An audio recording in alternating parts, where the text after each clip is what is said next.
Eksorsisme. Eksorsisme berasal dari bahasa Yunani, exorkisein, yang berarti mengusir keluar roh atau setan. Jadi eksorsisme adalah ibadat atau doa dalam gereja Katolik untuk mengusir setan. Tujuan eksorsisme: mendiagnosa dan melepaskan atau menyembuhkan umat dari pengaruh iblis atau setan. Ritual eksorsisme bisa hanya beberapa menit, tetapi dapat pula berlangsung berjam-jam, bahkan berbulan-bulan.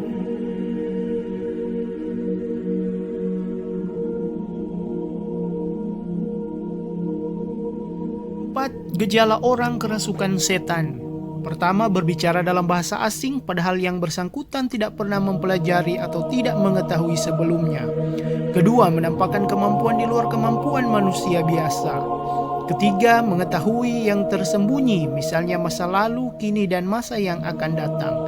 Dan keempat, tak suka atau menolak hal-hal rohani, misalnya air berkat, salib, dan kitab suci.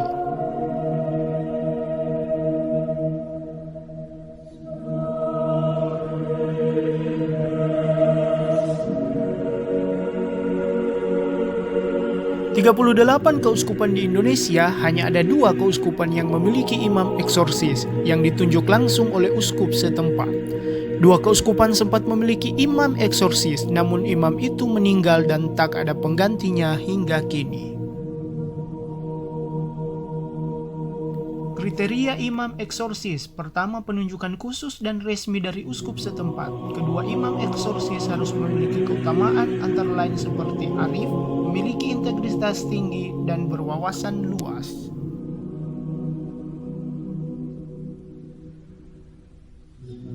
Imam eksorsis tidak bekerja sendirian. Dalam menjalankan karyanya, dia biasanya didampingi oleh dokter, psikolog, dan kelompok doa.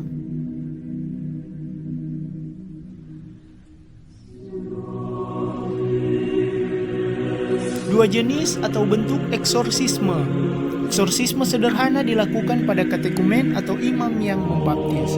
Eksorsisme besar, pada kasus yang orang-orang kesurupan terkena pengaruh roh jahat, hanya dapat dilakukan oleh seorang imam dan hanya dengan persetujuan uskup.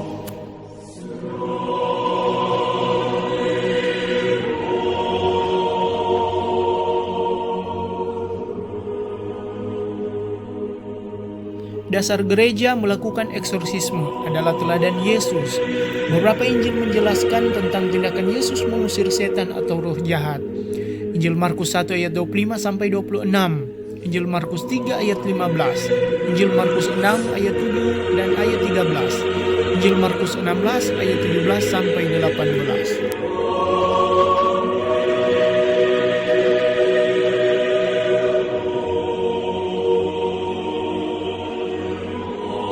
Penyebab seseorang kerasukan setan: sengaja bersentuhan dengan dunia demonik, misalnya perdukunan, terbiasa melakukan dosa, ada anggota keluarga terutama di hubungan darah yang bersentuhan dengan dunia magis, disantet, ditenung, atau diguna-gunai orang.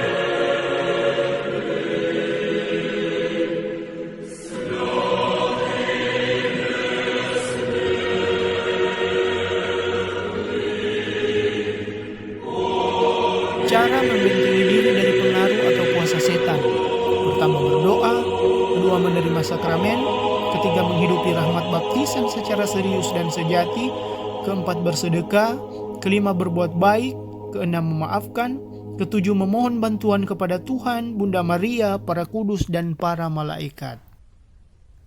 Kerusakan akibat pengaruh atau kuasa setan: pertama, kesakitan fisik eksternal; kedua, kerasukan setan; ketiga, penindasan setan; keempat, gangguan pikiran obsesif oleh setan; kelima, pengerumunan oleh setan; dan keenam, ketertaklukan atau ketergantungan kepada setan.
Sarana yang digunakan oleh eksorsis, pertama air, minyak eksorsis, dupa yang telah diberkati, dan beberapa sarana lain untuk menunjang kegiatan eksorsisme.